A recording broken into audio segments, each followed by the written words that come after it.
It's just, so the point is the red wave, if Oregon wasn't able to catch the red wave with Trump, it never will. It never will. And we need to end vote by mail.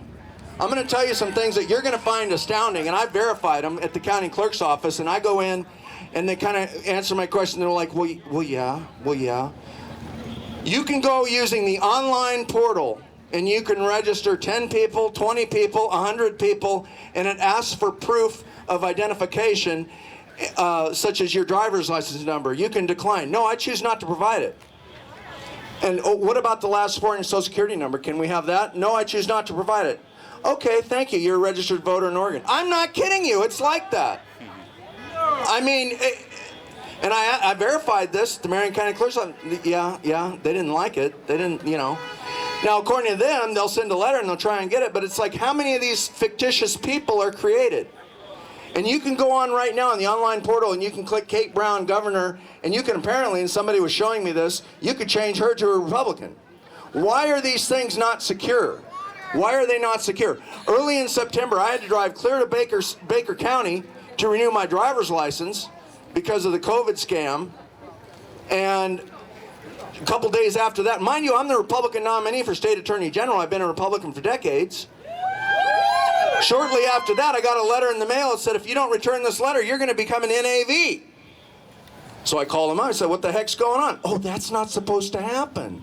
Well, it's happening. You know how many people I've talked to that's what's happened to them? Why do you think the NAVs is the biggest party in the state of Oregon? Because that's what's going on, and that crap needs to stop.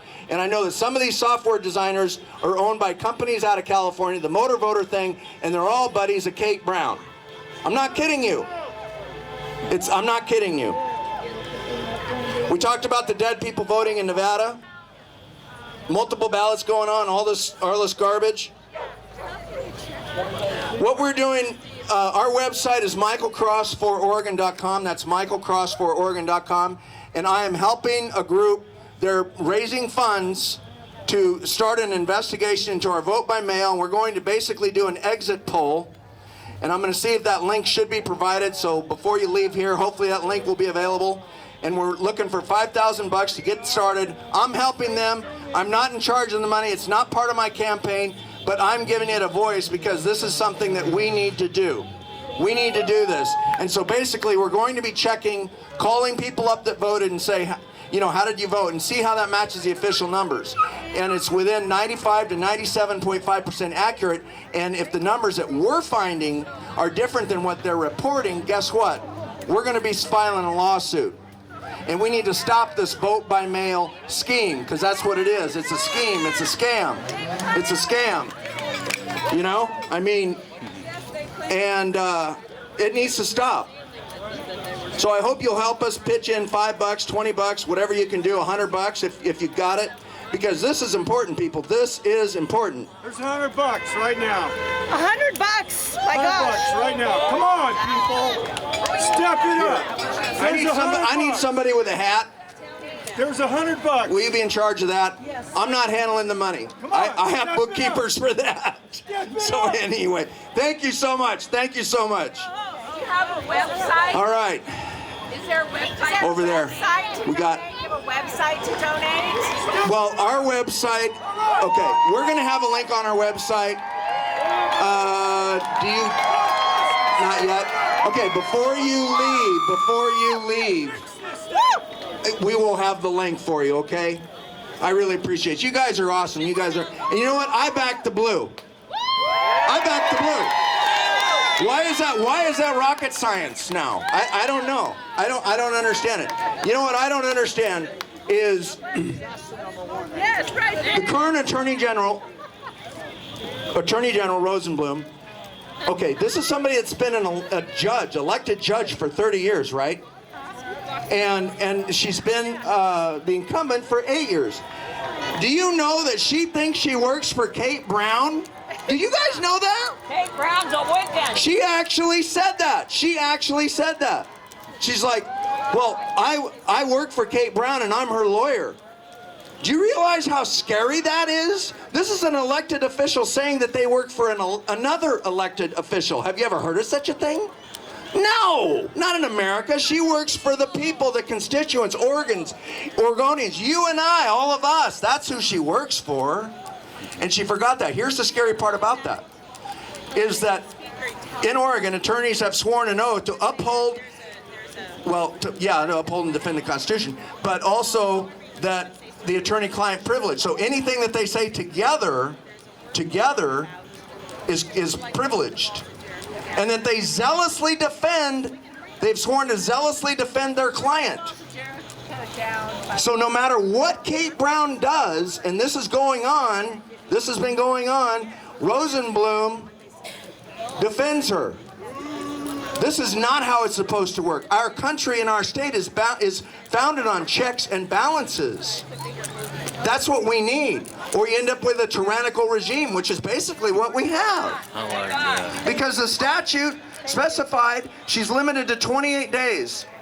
That's all she could close it down for COVID or any kind of pandemic was 28 days, and she's exceeded that limit. I mean, I don't... It's just terrible. It's just terrible. And you know how many people I've had ask me, what does it take to citizens arrest Kate Brown? I mean, maybe is that what it's going to take to citizens arrest Kate Brown? To get our state back? Because Rosenblum, if I was in there, I'd be stopping it. I'd say, when she's exceeding the 28 days, I'd say, Kate, you can't do that. You can't do that. You need to stop or you're going to jail. Because guess what? That's the beautiful thing about our country, is the law applies equally no matter who you are. It's got to be like that. We're not supposed to have titles of nobility. We're not, we gave all that up. You know what I mean? So anyway, I think that's all I had for the moment. Again, we're going to provide the link. We're going to have some music. We're going to have a couple other speakers. So lots going on and some good stuff. Does anybody else want to talk for a couple minutes? Short and sweet? Yes. So just identify yourself. Okay. Well, folks, the other day, somebody helped me come out of the closet. I'm a deplorable. I'm a Christian. I'm a veteran of 35 years in boots. My husband over here, Captain J.C. Smith, served 30 years enlisted an officer. Many of you here today are veterans. How many of you here are 18 and 19 years old? Can I see any hands of any 18, 19? Would you step up here with me, please?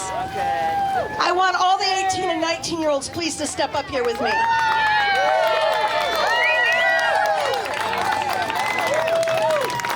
I want this young lady over here to step up here too, please.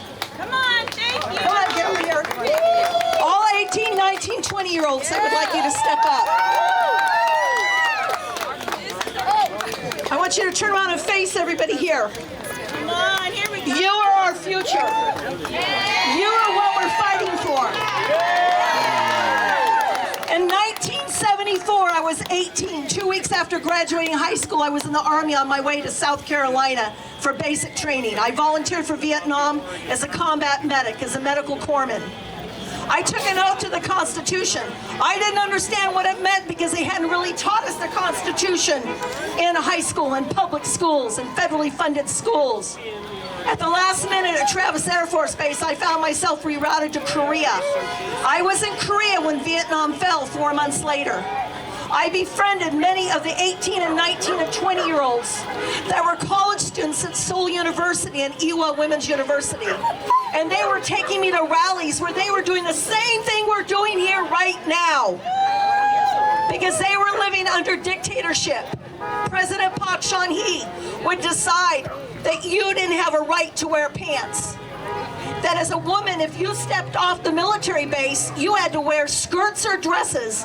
And if you did wear pants, it was a pantsuit that had to be matching with the jacket. I was walking down the street one day with a very good friend of mine. You've probably all heard of him, those of you that are older. He was a folk singer in Korea. His father was a movie star, TV star. And his name, my friend, was Kim Se-hwan. Kim Se-hwan and I met in Myeongdong when he was singing upstairs and doing folk songs mostly in English. He put me in the car one evening with his chauffeur and he drove me around the streets of Seoul and Myeongdong. And one day he took me out to dinner and he was about 5 years older than me. I was like 20 years old. And we're walking along talking. It's in the middle of the afternoon. Next thing I know, I realized he wasn't beside me any longer. I turned around and retraced my steps, and I found myself in one of the little substations of the police department. He was sitting in a barber's chair having his hair cut off because they believed that if your hair was longer than this young man here, that you had no right to have your hair down to your ears or covering your ears because it was a sign of rebellion. When I was over there, I discovered that when I stepped out of the military base, and if I went dancing at night, and I went to downtown Myeongdong, and if I didn't get back to the Itaewon, if I didn't get back to Yongsan, to the army base before midnight, I was locked in that hotel, and I either go get a hotel room or I go downstairs and keep dancing my feet off till 4 in the morning because they won't let you out till 4 in the morning. This was martial law.